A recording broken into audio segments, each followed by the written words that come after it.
आज आपण मस्त चमचमीत आमटी बनवूयात.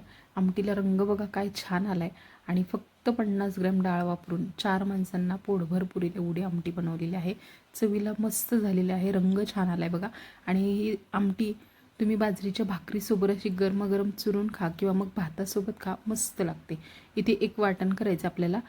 थोडंसं खोबरं घेतलेलं आहे, 8-10 पाकळ्या लसूण घेतला आहे, एक कांदा घेतलेला आहे, कोथिंबीर घ्यायची आणि थोडंसं आलं घेतलेलं आहे. कांदा आणि खोबरं थोडंसं तेल टाकून तव्यावरती भाजून घ्यायचे.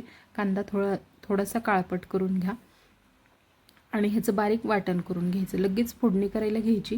फोडणीसाठी 2 मोठे चमचे तेल गरम करायचं, जिरं घालायचे फोडणीमध्ये, कढीपत्त्याची पानं घालायची आणि बेसिक रेग्युलर तुम्ही जो मसाला वापरता तो वापरा. काळं तिखट वापरा, म्हणजे मग आमटीला रंग छान येतो. आणि या तेलामध्ये मसाले परतल्यानंतर आपण तयार केलेलं वाटण घालायचे आणि वाटण चांगलं परतवून घ्यायचं आहे. तर मिक्स डाळीपासून तुम्ही ही आमटी बनवू शकता किंवा मग फक्त एकच कुठलीही डाळ वापरून सुद्धा तुम्ही ही आमटी बनवू शकता. छान अशी ही फोडणी करून घ्यायची.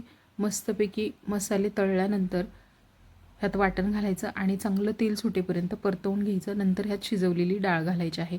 तर मुगाची आणि तुरीची डाळ मी वापरलेली आहे. दोन्ही डाळी फक्त 50 ग्रॅम घेतलेल्या आहे, दोन्ही मिळून 50 ग्रॅम घेतल्यात. आणि डाळ 2 शिट्ट्या काढून शिजवून घ्यायची आधीच. डाळ घातल्यानंतर ह्यात गरम पाणी घालायचे. जेवढी तुम्हाला आमटी बनवायची असेल तेवढं गरम पाणी घाला. गरम पाण्यामुळे उकळी छान येते, रंग छान येतो आणि मस्त कट सुटतो आमटीला. चवीपुरतं मीठ घालायचं. उकळी आली की गॅस लो करायचा आहे आणि लो गॅसवरती एक 5-7 मिनटं आमटी छान अशी उकळवून घ्या. जास्त लोकांसाठी जरी तुम्ही ही आमटी बनवणार असाल ना, तरी याच पद्धतीने बनवा. गरम पाणी घालून मस्त असा कट सुटतो आमटीला. अगदी छान लागते ही आमटी चवीला. तुम्ही मिक्स डाळींपासून सुद्धा बनवून बघा किंवा एकच कुठल्याही डाळीपासून बनवली तरी चालेल.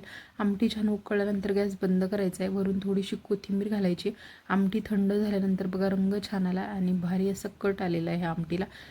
ही आमटी गरमागरम भाकरीसोबत, बाजरीच्या, ज्वारीच्या किंवा भातासोबत खूप छान लागते. एकदा नक्की बनवून पहा.